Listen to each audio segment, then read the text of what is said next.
Olá, eu vou apresentar para vocês o ambiente de programação visual em blocos do UniBlocks for Kids. Ele foi desenvolvido para o ensino de conceitos básicos de programação, de estruturas básicas de programação, para crianças com idade entre 8 e 10 anos, fazendo uso da plataforma de prototipagem eletrônica Arduino. O UniBlocks for Kids ele foi desenvolvido em cima de um ambiente de programação visual em blocos para Arduino chamado ArduBlockly. E ele faz uso de uma biblioteca construída especificamente para o desenvolvimento de ambientes de programação visual em blocos chamada Blockly, da Google Developers. O UniBlocks for Kids é destinado ao uso por professores de robótica educacional nas suas aulas de introdução ao aprendizado de programação com crianças. Muito bem, e qual a diferença do UniBlocks for Kids em relação a outros ambientes de programação visual em blocos para Arduino existentes, mas não pensados diretamente para o uso com crianças? Uma das características que diferencia o UniBlocks for Kids dos outros ambientes são os seus blocos de programação. Esses blocos eles foram construídos de modo a apresentarem uma semântica diretamente relacionada com o dispositivo que vai ser controlado e com o efeito esperado do uso desse bloco para o controle desse dispositivo.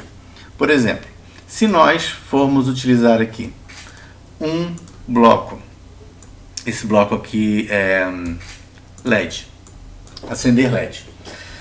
Bem, qual dispositivo ele controla? O LED. E qual o efeito que a gente espera do uso desse bloco no controle desse dispositivo que o LED acenda? Aqui nós temos, por exemplo, um motor, né? Girar o motor DC rápido. Qual o dispositivo controlado? O motor DC. E que efeito se espera do uso desse bloco no controle do motor DC? Que ele gire numa velocidade rápida, tá bem? Uma outra característica que a gente tem aqui nos blocos do UniBlocks for Kids é o uso da linguagem icônica, tá certo? A gente vê que para cada um dos blocos, por exemplo, repetir, a gente tem um símbolo para lembrar para que serve esse bloco. Nos motores temos aqui um símbolo que mostra, por exemplo, o servomotor, o movimento do ponteiro dele, com o desenho do ponteiro, que geralmente se usa o servomotor com um ponteiro. A gente tem os LEDs com o desenho do LED aceso, LED apagado e assim por diante. Uma outra característica importante é que a gente suprimiu aqui detalhes de hardware, tá? Por exemplo, a gente não fala em pinagens, em valor de tensão, essas características mais relacionadas à eletrônica. Então a gente oculta isso das crianças nesse momento, que seria mais um grau de complexidade para elas. Então a gente diz que vai acender o LED vermelho.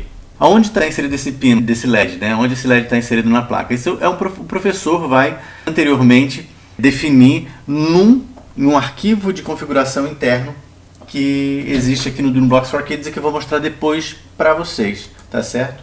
A gente tem aqui no lado a possibilidade de ver o programa na linguagem wiring, né, do Arduino. Então a gente está vendo aqui que esse LED está preso no pino 9, tá? Mas para a criança nesse momento não interessa, ela vai receber o circuito montado no primeiro momento com o LED já no pino 9, ok? Então montar essa relação mais direta com o dispositivo e com o efeito esperado sobre ele facilita o primeiro momento do entendimento da criança com relação à programação. Se a gente colocasse um bloco como geralmente se coloca, escreva no pino digital 6 o valor alto. O que é um pino digital? O que é digital? Por que digital? O que é um valor alto? O que é isso? Uma tensão? Seria mais uma série de níveis de complexidade que a gente não precisa estar apresentando para a criança nesse momento, que seria de difícil compreensão para ela. Então a gente, para se preocupar mais com a questão da lógica da programação, a gente decidiu por trabalhar dessa maneira e se demonstrou uma maneira, a princípio, bastante acertada, tá? Além dessa questão da linguagem icônica e dessa semântica diretamente relacionada com os dispositivos, a gente também simplificou os parâmetros utilizados aqui para a gente definir, por exemplo, a velocidade do motor. A gente coloca 3 valores aqui de velocidade. A criança não vai definir uma velocidade de 0 a 255. O que significa isso? Por que 0? Por que dizer?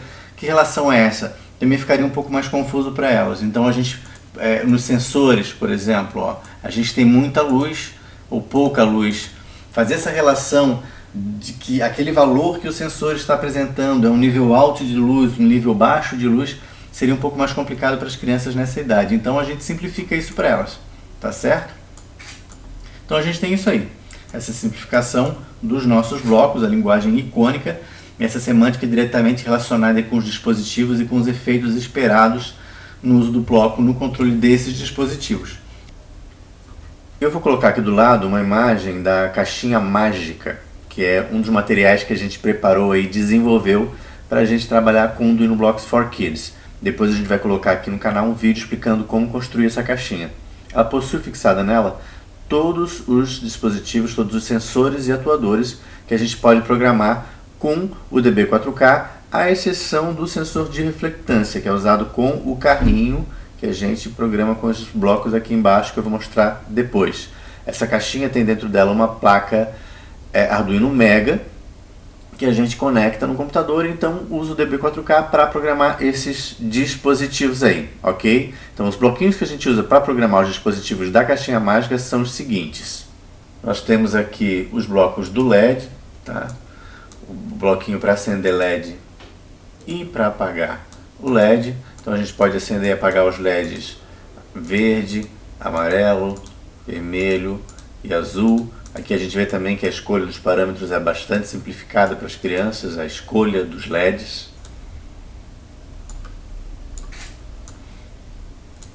A gente tem também um bloco para piscar o LED, a gente especifica a cor do LED e também velocidade rápida, velocidade média e velocidade devagar, tá, ok? A gente também pode fazer as crianças nos primeiros programas elas usam o bloco piscar LED, e depois a gente pode pedir para elas fazerem o LED piscar sem usar esse bloco. Então elas vão ter que fazer o que? Usar aqui o acender LED, esperar um tempo, apagar um LED, depois esperar mais um tempo, ok? A gente vai aumentando o nível de complexidade dos exercícios com as crianças usando esses blocos. A gente tem um bloco aqui também para o LED RGB, então a gente especifica qual das luzes desse LED vão acender. A gente pode fazer a combinação aqui para fazer diferentes cores, tá? E com tudo branco significa que o LED está apagado, tá certo? Então a gente tem esses blocos para o LED, a gente tem para o motor o bloco girar motor DC em 3 velocidades e temos também um bloco parar motor DC. O bloco do servo motor, a criança pode, até nessa idade elas não sabem do que é ângulo, mas elas conseguem fazer uma relação aqui da posição que esse ponteiro está com relação ao ponteiro do servo que elas vão estar programando, independente do valor. Mas se elas quiserem também escrever um valor aqui em cima, por exemplo 178, também é possível, tá ok? Então aqui a gente programa o servo motor para diferentes posições. A gente tem os displays, dá para escrever em duas linhas de um display de 16 caracteres. A gente diz o que quer escrever e em que linha do display que a gente quer que escreva. A gente tem aqui também um bloco para limpar o display. Temos um bloco para escrever no display de 7 segmentos, os valores de 0 a 9. E temos um bloco para limpar esse display de 7 segmentos, para apagar ele. Temos 2 bloquinhos de som para usar com buzzer. Um deles toca notas de Dó até a nota Si. E tem um bloquinho que faz uma sirene, porque as crianças usam bastante na programação para criar alarmes em algumas situações, em alguns programas, por exemplo, um alarme de temperatura alta. Então esse alarme já está pronto, essa sirene aqui, para elas poderem usar em alguns programas que elas desejem, tá certo? E a gente tem os blocos aqui dos sensores. Nós temos um bloco de sensor de temperatura, alta ou baixa. Como é que funciona esse bloco? Ele vai ser usado aqui com os blocos de controle que tem condicional, tanto quanto o bloco C e os bloco C, então, se não, tá certo? Assim a gente usa os blocos de sensor. O sensor de temperatura, assim que ele inicia o programa verifica a temperatura ambiente e se essa temperatura aumentar, ele vai considerar que ela está alta e se ela diminuir, ele vai considerar que a temperatura está baixa, tá? Com relação ao sensor de luz, é a mesma coisa. Assim que a placa roda o programa, ela verifica a luz ambiente. Qualquer aumento nessa luz fará com que o programa perceba como uma luz alta e qualquer redução nessa luz fará com que o programa perceba como uma luz baixa. Temos também aqui um sensor de distância, tá ok? E temos, aqui nessa bota, se a distância é maior ou menor que uma determinada medida em centímetros. E temos aqui também um sensor de reflectância, tá? Que a gente pode usar, e que esse aqui é utilizado junto com o carrinho, para a gente fazer um carrinho seguidor de linha. Então a gente vai verificar se tem muito ou pouco reflexo no sensor da direita ou da esquerda do carrinho. Então, além da gente poder programar esses dispositivos aqui que eu apresentei para vocês, e além dos blocos de controle, né, que eu acabei não apresentando, a gente tem um bloco aqui de esperar para o delay, que já vem com alguns tempos pré-definidos, tá? A gente tem também o bloco aqui repetir, também com um número de vezes previamente definidos. A gente tem aqui o enquanto, faça, o se então, se não, e esse bloquinho parar programa, porque em determinadas situações as crianças querem que o programa ali seja executado na placa uma só vez. E é interessante também para elas perceberem essa questão do programa que está entrando ali na placa ficar repetindo continuamente por conta do loop infinito, né? Então às vezes elas vão fazer aqui, por exemplo, se elas colocarem para piscar o LED vermelho, ele vai ficar piscando sempre. Então, para mostrar para elas que isso está fazendo um loop, a gente pode pedir para elas colocarem esse bloco aqui, parar programa, e elas vão percebendo que se mandar parar, vai fazer uma vez só. Se não mandar parar, faz constantemente, digamos, infinitamente o programa. Tá? Além disso, a gente pode programar um carrinho robótico. Nos vídeos aí vocês vão ver que carrinho é esse. Tem aqui então, os comandos específicos para girar para a direita, para a esquerda, para frente, para trás, para parar o carrinho, para girar aleatoriamente para um lado ou para o outro, tá? E temos também aqui para um braço robótico, que também em outros vídeos vocês vão ver aí no canal, como é que a gente programa um braço robótico e que bracinho é esse, que tipo de atividade a gente pode fazer com o braço robótico. Então esses são os blocos que a gente tem e a gente pode utilizar eles para programar, como eu falei, todos esses dispositivos, e a gente usa a princípio, ou em princípio, a gente usa esse programa aqui com alguns materiais que a gente criou para trabalhar com o programa, sendo que a gente pode criar novos materiais, novas possibilidades, desde que seja algum projeto que use um LED vermelho, um LED azul, um LED de qualquer cor, que use um motor DC, um servomotor, não mais que um nesse caso. Em todos os projetos seriam só um elemento de cada, tá ok? Então nós temos aqui um ambiente de programação. As crianças vêm aqui, elas montam um programa, tá ok? E uma vez o programa montado, tá? Que se elas vierem aqui e apertarem esse botão, o programa é enviado para a placa Arduino que está conectado ao computador. Se elas apertarem esse botão, a placa para de executar o programa que estava executando, tá ok? Então geralmente o que elas vão fazer aqui é isso, tá? É montar o programa, enviar para a placa e observar. Uma atividade que a gente costuma fazer é mostrar um material de robótica apresentando um comportamento e pedir para as crianças programarem esse comportamento e verem se o resultado que elas obtiveram era o resultado que elas estavam esperando. Por exemplo, a gente tem um morceguinho robô, pode ser mostrado para elas esse morceguinho piscando um LED vermelho que ele tem no nariz, só fazendo isso e girando o motor DC devagar, que é a hélicezinha que ele tem na cabeça. Então a hélice vai estar girando devagar e o narizinho vai estar piscando. Assim que uma mão se aproximar dos olhos do robô, que tem um sensor de distância do robozinho, a hélice começa a girar rápido e o LED para de piscar, fica sempre aceso. As crianças vão ficar observando esse funcionamento durante um tempo e o professor pede então para eles: façam aí um programa que faça o robozinho de vocês, morcego, funcionar como esse do professor aqui está funcionando. Aí as crianças vão lá montar esse programa, vão pegar aqui o enquanto a distância, por exemplo, for menor que 10 centímetros, a gente vai girar o motor DC rápido, tá? E o nosso LED não vai ficar aceso, né? Nosso LED vai ficar aceso. E se a situação não for essa, o que acontece? O nosso LED vai piscar, o LED vermelho vai ficar piscando e o nosso motor DC vai girar devagar, tá? Elas vão montar, de repente elas já vão montar isso certo, vão colocar alguma coisa fora do enquanto, não vão colocar os parâmetros corretos e tudo mais, ou pode ser que acertem. Elas vão enviar esse programa para o robozinho delas e vão observar. Se não funcionar como eles querem, eles vão, o que será que está errado? Por que o robô fez outra coisa? Então elas vão olhando o funcionamento que elas obtiveram, o funcionamento que elas queriam e o que tem no programa, e elas vão sozinhas aí tentando consertar esse programa para eles funcionarem. Claro, também se não conseguirem, o professor auxilia, mas a ideia é elas irem fazendo esse debug no programa e tentando chegar ao resultado esperado a partir da observação do programa e do robô funcionando, tá certo? Então esse aqui é o ambiente. Essa é a parte que as crianças trabalham. Elas podem também salvar um programa, abrir, criar um novo, tá? Agora existem algumas funcionalidades que estão mais direcionadas ao uso com o professor. Uma coisa que a gente tem aqui com relação a esse programa é que a gente pode também salvar o código Arduino que está sendo gerado aqui. Então vou abrir um exemplozinho bobo aqui, escrever no LCD, eu quero salvar esse código, eu venho aqui, código Arduino, e salvo o código. Eu posso querer pegar essa base desse programa e modificar ele, alguma coisa que de repente o DwinoBlocks for Kids não faça, fora daqui. Então eu posso fazer isso aí, salvar o programa. E eu posso ainda abrir esse código no IDE do Arduino. Se eu aperto esse botão aqui, esse código é aberto no IDE, tá certo? Ele está abrindo aí, está chamando a primeira vez que o IDE abre, ele abriu o código no IDE. Posso salvar, posso modificar e daí daqui mandar para a placa, tá certo?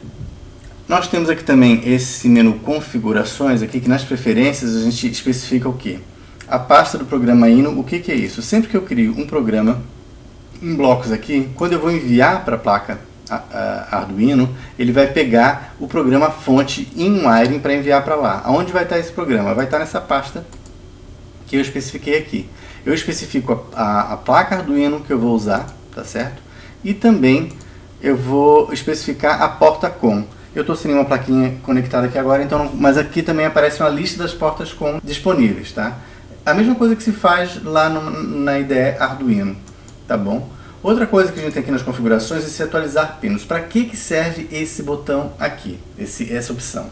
Vamos lá. A gente viu que, por exemplo, se a gente vier aqui mexendo no nosso LED, o LED vermelho está no pino 9, o nosso LED amarelo está no pino 10. Motor, onde está meu motor DC? Está no pino 3. Aonde está configurado isso? Existe um arquivo aqui dentro do diretório do DwinoBlocks for Kids, tá? No DwinoBlocks for Kids standalone, a placa é ArduBlockly. A gente vem aqui dentro dessa pasta, tem esse arquivo aqui, ó, db4k setup. A gente vem aqui e manda editar esse arquivo. Aqui estão todos os pinos que nós usamos e mais uma série de configurações. O professor pode vir aqui, editar esses valores desses pinos, mudar para o valor que ele quer, ou outras configurações, tem algumas configurações de velocidade. Uma vez que ele mudou essa configuração, por exemplo, se eu mudar aqui o pino do LED verde para o pino 2, tá? Vamos supor, salvei aqui, tá? Eu modifiquei esse valor, eu vou vir aqui agora no Arduino, se eu vier aqui no pino verde, ele ainda vai estar com o valor dele, que é o 11. Para eu poder ver essa modificação, eu tenho que vir aqui e atualizar pinos. Ele recarrega o ambiente agora com os valores que eu modifiquei, tá certo? Então toda vez que a gente modificar esses parâmetros lá nesse arquivo, a gente tem que atualizar. Uma outra situação em que precisa atualizar é quando a gente quando a gente instala uma versão nova do DwinoBlocks for Kids, tem que apertar essa opção para ele atualizar os arquivos de configuração, todos os arquivos do ambiente, tá? A gente tem aqui dentro do diretório do DwinoBlocks for Kids esse arquivo aqui, ó, que apresenta uma tabelinha com todas as pinagens utilizadas aí pelo DwinoBlocks for Kids. Então cada dispositivo em que pino ele está conectado por padrão ou está configurado como padrão dentro do ambiente, lá do arquivo de configuração do ambiente. A gente tem uma caixinha, como eu já mencionei para vocês, que a gente preparou para as crianças aprenderem a programar, que a gente chama de caixinha mágica. Essa caixinha já vem com os dispositivos todos conectados nesses pinos. Uma outra coisa também interessante de comentar é que os pinos mais baixos, eles são utilizados para alguns dispositivos que são mais comumente utilizados e que a gente usa em uma série de outros materiais que a gente desenvolveu, como o peixe robô, o cachorro robô, o morceguinho robô. Então a gente tem aqui os LEDs nos pinos baixos, o motor DC, o servomotor, um sensor de distância que o cachorrinho usa, que o morcego robô usa. Por quê? Porque esses materiais usam uma placa Arduino Uno. Então, para já ficar compatível tanto para a caixinha mágica que usa Mega, quanto para esses materiais que usam Arduino Uno, a gente botou nesses pinos mais baixos aqueles dispositivos que a gente usa numa quantidade maior de materiais criados para o kit. Agora, esses valores podem ser mudados a qualquer momento pelo professor no arquivo de configuração, tá ok? Uma coisa importante de falar é que a gente tem duas versões do Arduino for Kids, uma chamada Standalone e outra chamada Client-Side, ok? A Standalone tem uma para cada tipo de plataforma. A gente tem para Windows e para Linux, a gente não tem ainda para Apple, ok? E a gente precisa ter apenas instalado o software Arduino para que essa versão funcione, tá? Ela abre com uma janelinha padrão ou de aplicação Windows ou de aplicação Linux, né? Basta a gente dar 2 cliques aqui e ela abre aqui, tá? Com o nosso menuzinho padrão, tudo mais. E a outra versão é a Client-Side. A Client-Side ela funciona em qualquer plataforma, mas ela precisa que a gente tenha um navegador instalado, todo mundo vai ter, mas ela vai abrir dentro de um navegador, ela não tem uma janela própria, tá? Ela não é uma aplicação com uma janela própria, e ela precisa ter instalado o interpretador Python, além do software Arduino. É essa versão aqui. Tá? Ela tem um menuzinho que abre aqui do lado, ao invés de ser lá em cima. No mais, ela funciona exatamente igual a Standalone. A vantagem da Standalone é que ela não vai depender de browser, ou seja, de navegador, não precisa ter o Python instalado. Lá no nosso site de downloads, no site do projeto, onde tem o Arduino for Kids, vocês vão ter as versões aí para baixar. Atualmente não tem ainda a versão para Linux, mas ela já está pronta, a gente só tem que botar lá para downloads, muito em breve estará lá. Tá ok? É isso então. Esse é o nosso ambiente do Arduino for Kids. Qualquer dúvida, eu vou deixar meu e-mail para contato ali nos links. Vou deixar também o endereço do site para download do Arduino for Kids, o endereço onde vocês podem baixar aí a descrição de todas as atividades. Lembrem que tem também a descrição dos vídeos, aí a gente está colocando os vídeos apresentando os materiais utilizados. E lembrem também que essa é uma aplicação que está em fase de testes, então alguns bugs aí podem aparecer. Então é importante que o professor, quando for utilizar, primeiro instale em todas as máquinas, verifique se tudo que ele quer fazer está funcionando, para então sim aplicar com os alunos as atividades. Muito obrigado aí pela atenção de vocês e espero que vocês façam um bom uso do kit do Arduino for Kids.